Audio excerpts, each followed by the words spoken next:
Lo que en un tiempo había sido una casa de familia y un lugar en donde se ayudaba a las personas necesitadas, se transformó en una escena del crimen, disfrazada de accidente.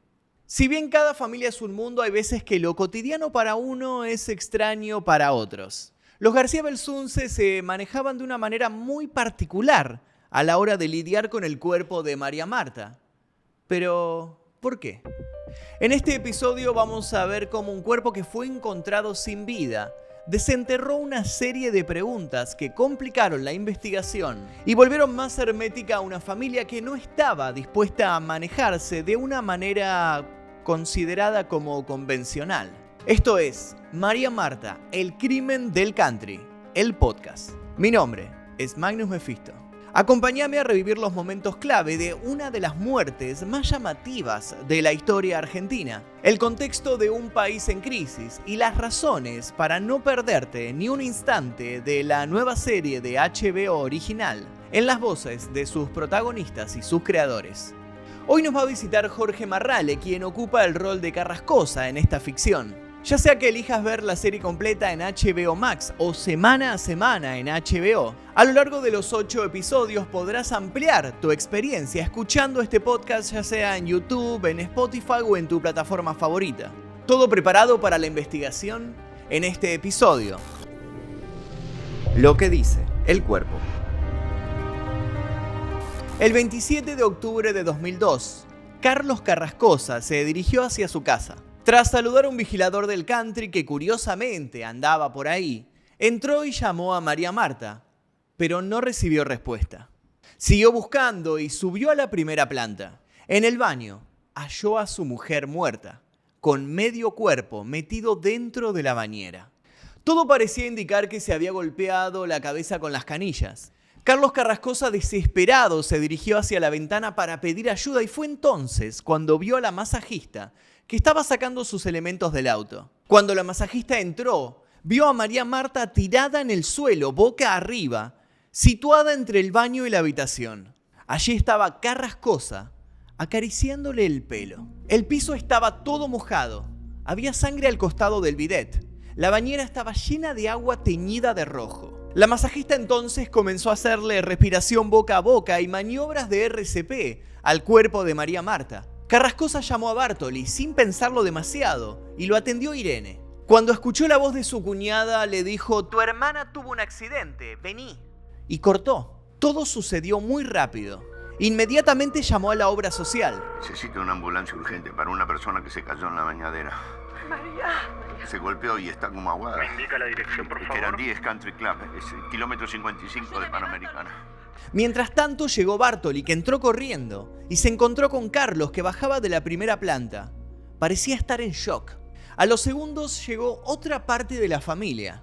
La masajista, mientras tanto, seguía tratando de revivir un cuerpo que, aunque estaba lejos de respirar, aún tenía mucho para contar. Pero no nos adelantemos.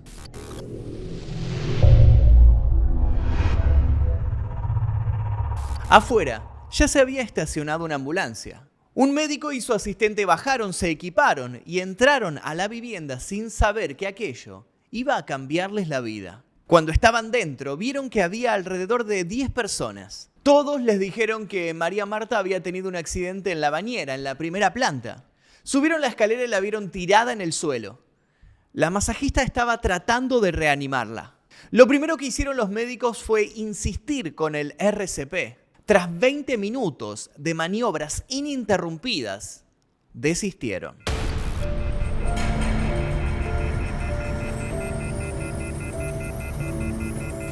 Al tiempo llegó otra ambulancia, pero la retuvieron en la entrada.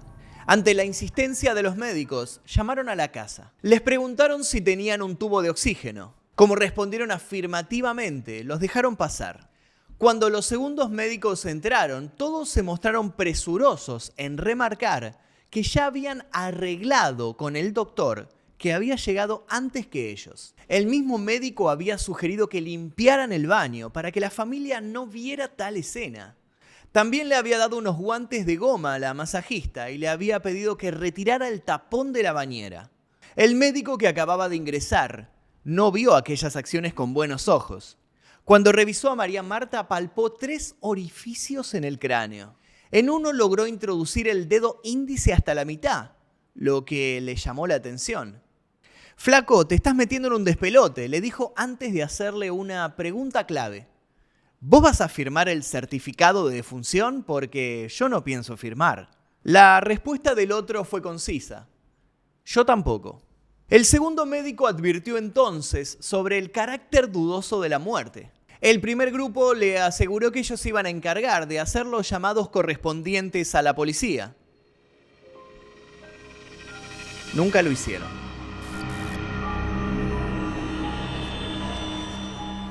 Pasadas varias horas, Horacio García Belsunce llamó al comisario, le contó lo que había sucedido y entre lágrimas le dijo textualmente: «Por favor, si vienen que tengan consideración y discreción por el estado de shock en el que estamos todos y sobre todo mis padres». En ese entonces la mayoría de la familia pensaba, o eso dirían, que por ser un accidente hogareño la policía no tenía que intervenir de urgencia.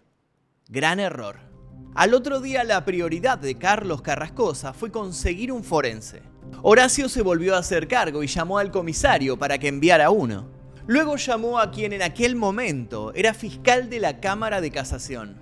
La red de personas involucradas crecía minuto a minuto. El fiscal de la Cámara de Casación no tardó en expresar que había cosas que no le gustaban, que era necesario dar parte a la policía. Ante este pedido, otras personas de vital importancia en esta historia se dirigieron al country. El jefe de la División de Investigaciones de San Isidro y el fiscal de turno, a quien llamaremos Marcos del Río.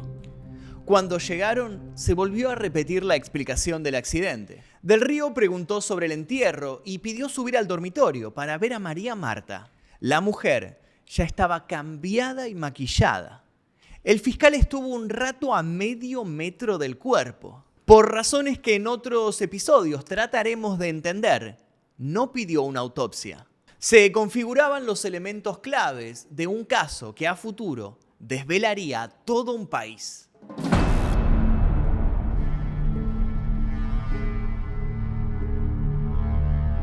La familia Belsunce necesitaba el acta que no habían hecho los médicos de emergencia. Era algo que se exigía por las autoridades para habilitar el sepelio. Al no querer que la policía se apersonara en el country, tuvieron que continuar con su raíz de llamados. El cuñado de María Marta llamó por teléfono a la casa de velatorios para encargar el servicio fúnebre.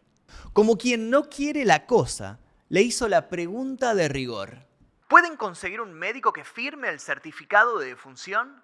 A lo que el gerente respondió: no se preocupe, la empresa tiene uno. Y así fue como el médico convocado por la funeraria firmó los papeles necesarios y el sepelio se llevó a cabo. Días después, enterado de ciertas irregularidades, Del Río llamó al hermano de María Marta para pedirle el certificado y de esta manera verlo con sus propios ojos. En el mismo se leía: paro respiratorio no traumático. Claramente, lo expresado en el documento no se correspondía con la realidad. Además, en el acta figuraba que María Marta había fallecido de forma natural en Capital a las 19 horas. Esa información contrastaba con la causa, que decía que ella había muerto entre las 18:10 y las 19:05 del domingo 27 de octubre en Pilar. En otras palabras, el médico la dio por muerta a más de 20 kilómetros de la bañera de Pilar, donde efectivamente la habían encontrado. El certificado de defunción presentado no podía ser aprobado. Partía de una falacia y por ende podía ser considerado como la prueba incriminatoria de una gran conspiración. O eso fue lo que el fiscal entendió en aquel momento. Del Río juntó la declaración de los médicos, el acta de defunción adulterada, e hizo lo único que podía hacer: pedir la exhumación del cuerpo de María Marta. Necesitaba hacer una autopsia y volver a investigar el lugar del supuesto accidente. En la casa hicieron todas las pericias necesarias. No quedó lugar que no fuera tocado por el luminol, el famoso reactivo químico que actúa para mostrar con color azul dónde habría rastros de sangre. La grifería del baño, los azulejos al costado del inodoro, la alfombra del dormitorio, una parte de la chimenea y la pared de una antesala se tiñeron de color azul profundo. La escena cada vez se parecía menos a la de un accidente. El panorama no dejaba de oscurecerse más y más. El 2 de diciembre de 2002, en la morgue judicial, le practicaron la autopsia tardía al cadáver de María Marta. El fiscal se encontraba en su despacho. Estaba ansioso a la espera del llamado de los forenses. Cuando el teléfono sonó, se abalanzó sobre él. Del otro lado, le dijeron algo que no se esperaba. Encontramos 5 plomos en la cabeza de la víctima. Son proyectiles. No hay duda, esto fue un homicidio. Luego se sabría que hubo un 6º disparo que le rozó el cuero cabelludo. El fiscal no llegó a despedirse del forense. En su mente solo había una pregunta. ¿Quién mató a María Marta? Iniciaba así la primera tanda de investigaciones. El fiscal tenía en su mira a los primeros sospechosos. Luego de lo acontecido también saldrían a la luz una serie de denuncias contra las funerarias. Al parecer el de María Marta no sería ni el primer ni el último certificado trucho emitido en el país. El caso de María Marta tuvo varias voces y no todas dijeron lo mismo. Las llamadas fueron el inicio de lo que terminó siendo un gran teléfono descompuesto. ¿Qué había pasado allí? Esa misma pregunta se hace la nueva serie original de HBO, ya disponible en HBO y HBO Max. Pero antes de tratar de elaborar una respuesta, tenemos la chance de hablar con Jorge Marrale, quien ocupa el rol de Carrascosa en María Marta, el crimen del country.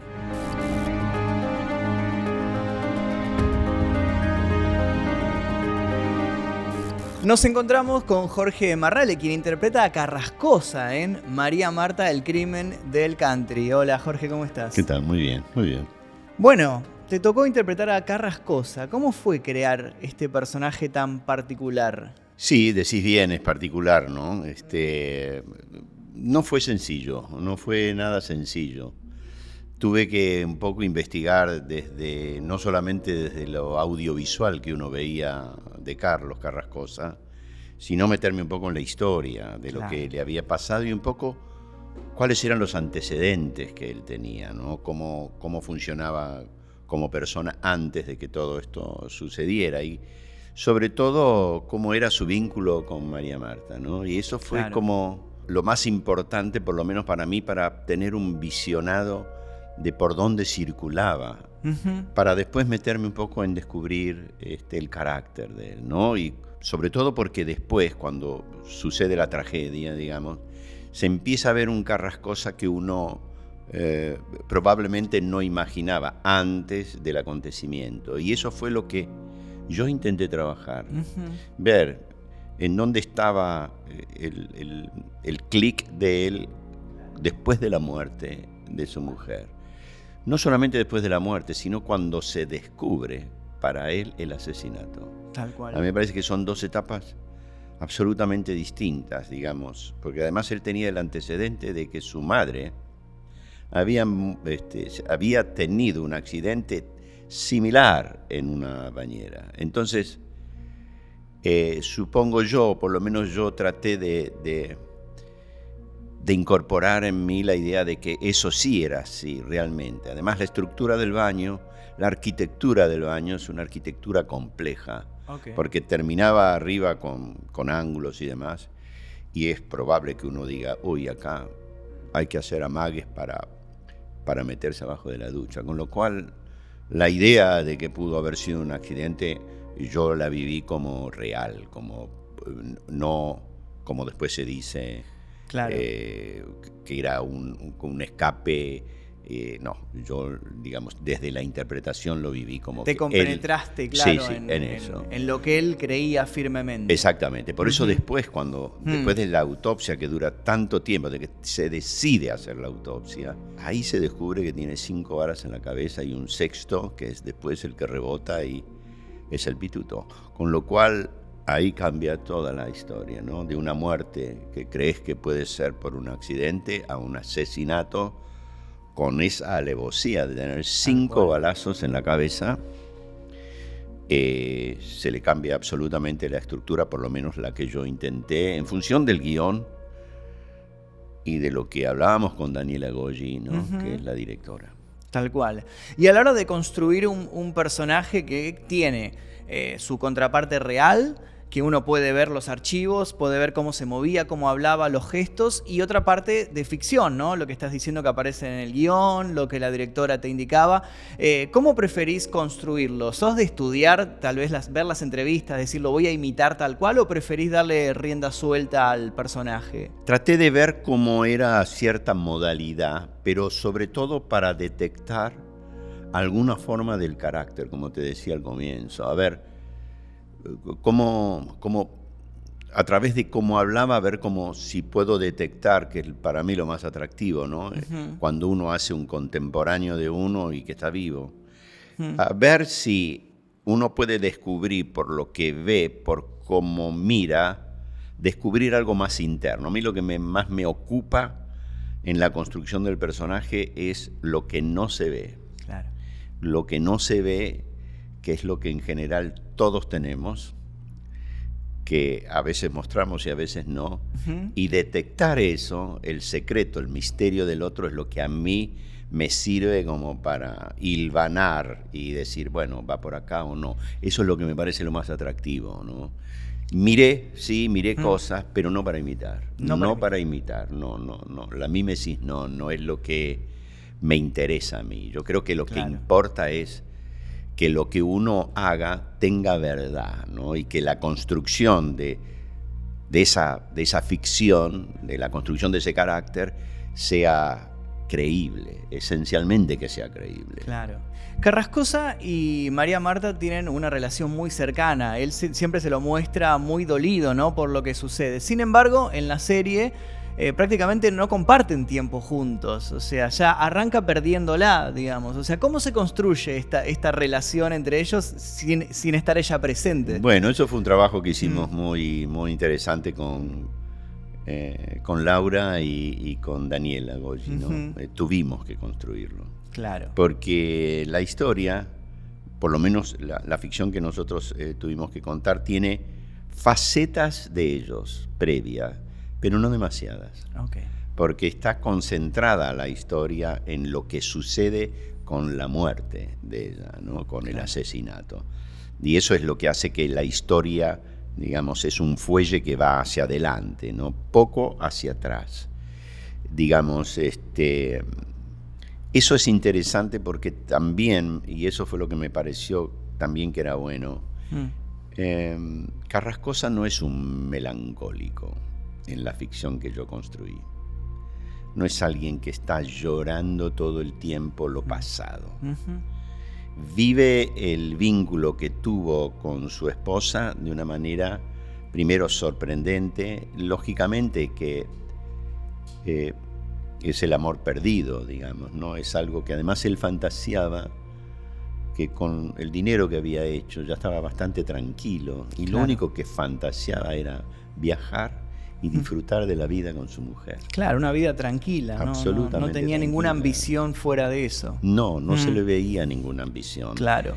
Y él, que tenía también un oficio, digamos, en términos financieros, que lo hizo trabajar muy bien, con lo cual tenía una cantidad de dinero muy importante como para fantasear, bueno, yo ya trabajé, no quiero trabajar más. Es una posición envidiable si la miras en términos de decir, bueno, lo único que quiero es lo que ahorré y lo que tengo, bueno, lo voy a disfrutar con mi mujer, con lo cual eso se ve que estaba muy encarnado en los dos, esa posibilidad. Tal cual. Perder eso es perder como el superobjetivo. Pensá que no tenían hijos, no había mucho más. Pero a mí me parece que es interesante que no haya demasiado previo de ellos dos. Claro. Para que eso también quede en la construcción del espectador, pero por ver lo que sucede, no por haber visto lo que sucedió, sino seguir la trama y ver lo que sucede. Es interesante para después cada uno que haga su flashback, digamos, para decir, a ver, ¿y cómo eran estos dos, no? Tal cual. Y cuando vemos a este personaje en la ficción, gran parte del tiempo está en la cárcel, está encerrado.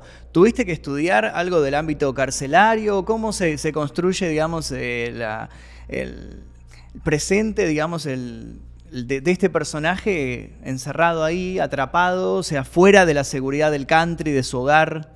Yo eso a ver, ahí te diría que más allá de hacer algún tipo de investigación o de mirada sobre lo que es lo carcelario, hay un imaginario que uno tiene vinculado a lo que es la privación de la libertad.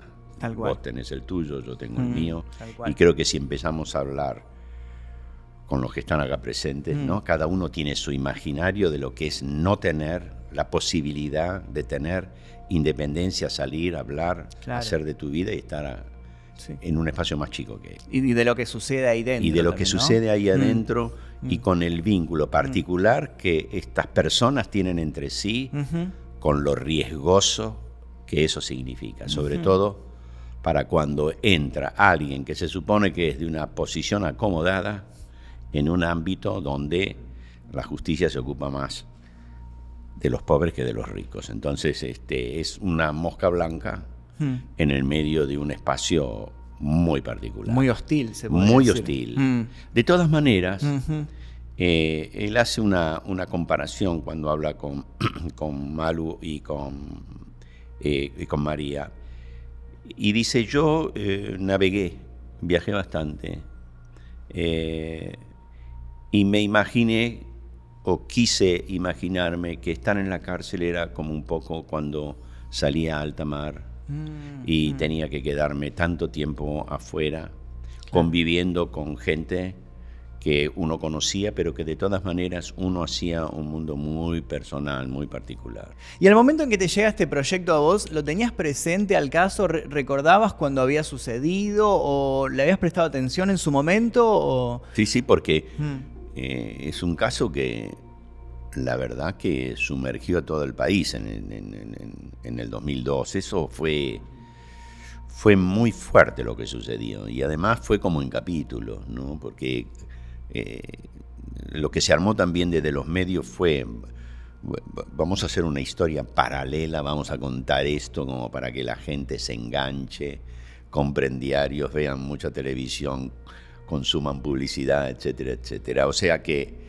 era, digamos, un acontecimiento, porque había mucho misterio, pero además me parece que fue un negocio.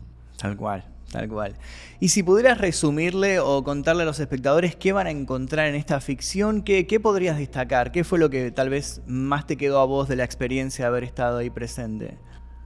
Es seguir la vida de un grupo de personas, no solamente de Carrascosa. No se puede seguir la vida de María Marta porque se trunca.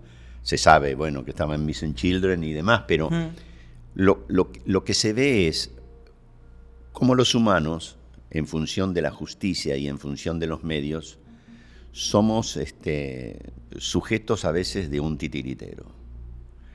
Y lo delicado que es esa situación, lo delicado que es y lo débil que nos transformamos los humanos frente a un poder que es el de la justicia, que si encima no funciona como uno espera que funcione, a uno lo deja como desvalido, porque lo último que vos esperás, sabiéndote inocente, es que se demuestre la culpabilidad del que fue realmente culpable. Si eso no se consigue, es una tortura. Tal cual. Y eso es lo que yo traté de vivenciar en la construcción de esta ficción, ¿no? La tortura interna de saberse inocente, ¿no? Y al mismo tiempo padecerlo. Tal cual. Y eso, digamos, pensá que esto duró 7 años en la cárcel. O sea que la gente, el público, la opinión pública, si bien no lo siguió como en el impacto de octubre del 2002, 2006, el juicio y demás, empezó a olvidarse de él, pero siempre con la rémora de que, y algo habrá hecho. El estigma, ¿no? Que cargaba. El estigma. Y él lo dice, hay una parte en donde le hacen un reportaje basado en un hecho real, en donde lo dice, yo ya fui juzgado por la opinión pública, con lo cual yo ya no tengo retorno en ese sentido. Tal cual. Eso es, a mí lo que me quedó es eso, ¿no? El estigma de cómo cualquiera, frente a una combinación de acontecimientos puede quedar estampado en el horror para siempre. Tal cual, es eso. Bueno, creo que quedó más que claro, así que muchísimas gracias, Jorge, por estar hoy como invitado. Muchísimas gracias a ustedes. No se pierdan todos los detalles de este intrigante caso. Pueden seguir recolectando pistas en los próximos episodios de este podcast que acompaña, con información extra y entrevistas a protagonistas y equipo técnico, la nueva serie original de HBO, María Marta, el crimen del country, ya disponible en HBO y HBO Max. Mi nombre es Magnus Mephisto y te invito a que nos sigas escuchando y viendo en tu plataforma de podcast favorita y en el canal de YouTube de HBO Max Latinoamérica para conocer todo lo referido a este caso, que dejaría una gran huella en toda la sociedad argentina. Y para completar la experiencia, seguí a @HBO Max LA en Instagram y Twitter. Nos vemos y escuchamos en el próximo episodio.